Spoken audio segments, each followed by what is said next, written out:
Chairman Cicilline, for holding this important hearing.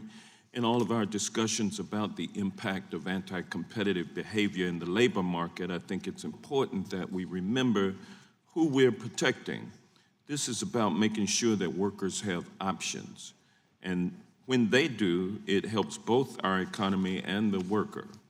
I'm particularly concerned about the rampant use of non-compete clauses, not just in Silicon Valley, but across the worker spectrum.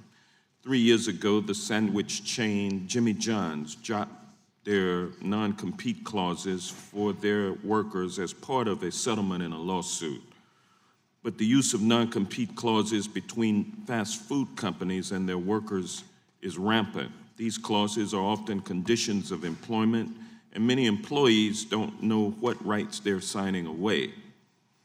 On any given day, around 18% of the U.S. labor market is governed by non-compete clauses, and they are prevalent among workers who don't have access to trade secrets that these clauses purportedly protect. So I'm looking forward to hearing your answers to committee questions about this important issue. Mr. Rao, I'm concerned about low-income individuals being most affected by non-compete clauses because they have fewer options and less bargaining power. In your written testimony, you note that non-compete clauses can undermine competition in labor markets even if they are never enforced. How does that happen? Thank you, Congressman. How that happens is through what best is described as a chilling effect. Whether a non-compete is enforced or not is actually of no moment in the analysis.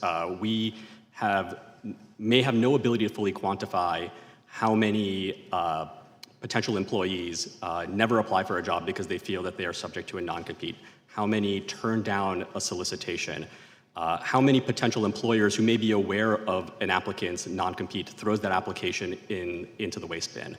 So the enforcement issue, the enforcement of the non-compete is a relevant fact, but is not dispositive of the negative impact that non-competes have on labor markets, especially for low-wage workers who don't have the resources to hire lawyers or fight a lawsuit and are just in a very unequal bargaining position with respect to their current employer as well as a potential future employer.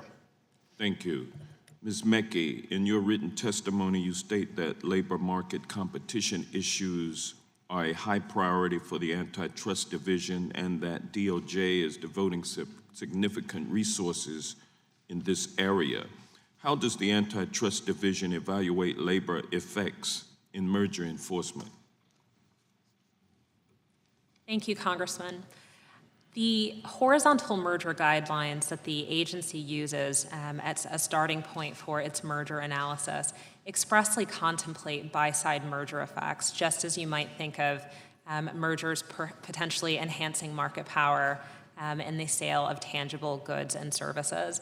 And the horizontal merger guidelines expressly lay out that the labor market effects in a merger would, the buy-side effects in a merger would employ a similar framework for analysis as sell-side effects. We've done this in the past. In Anthem Cigna, for example, we demonstrated that in certain geographies, the merged firm would have the power to suppress reimbursement rates to physicians. In Aetna Prudential, that was a merger in 1999. Similarly, there was a buy-side harm alleged, rooted in the suppressed reimbursement rates paid to physicians. And so the task for the division really is to separate alleged efficiencies from the creation or enhancement of monopsony power, the latter of which is a problem. Exactly how does the division evaluate labor effects in merger enforcement? As I mentioned, it employs a similar analysis as any other kind of merger analysis. It's certainly aided by ample data. Well, what information does the division request when evaluating whether a transaction may harm workers?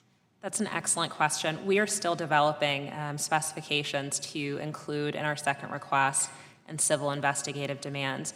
As we think about labor market competition, one of the most helpful pieces of information is switching information. So if you have a good sense of where a buyer of a good or service is likely to turn in response to a suppression in wages, then you have some sense of the degree of concentration, the potential for effects in that market. Thank you. Are there any examples of transactions that have been reviewed by the Justice Department within the last 2 years that have raised labor monopsony concerns? The gentleman's time has expired, but the witness may answer the question. Thank you, Chairman. Thank you. And thank you for the question, Congressman. Sitting here, I'm not aware of a merger in the last couple of years that actually led to an enforcement action based on labor market effects. But again, thinking through investigations, it was probably considered during the investigative phases. Thank you. I yield back. Thank you. I thank the gentleman. I now recognize the distinguished gentleman from Wisconsin, the ranking member of the subcommittee, Mr. Sensenbrenner, for 5 minutes. Thank you, Mr. Chairman. Before I came here, I spent 10 years in the Wisconsin legislature.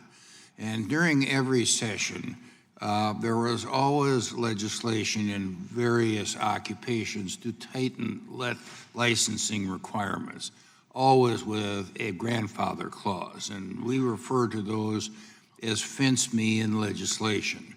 As a matter of fact, I remember one debate on the Senate floor where the author of the bill, who had a rather bizarre wig that was somewhat blue-gray, where one of the opponents of the bill accused the author of having a barber turning him prematurely blue. Now, that was during speech or debate immunity, so nothing happened to that aside from a few chuckles in the press. That being said, licensing requirements are a state prerogative. I think it would be very difficult to win an antitrust case when the licensing requirements were tightened as a way of preventing sideways mobility of people in a licensed profession or people trying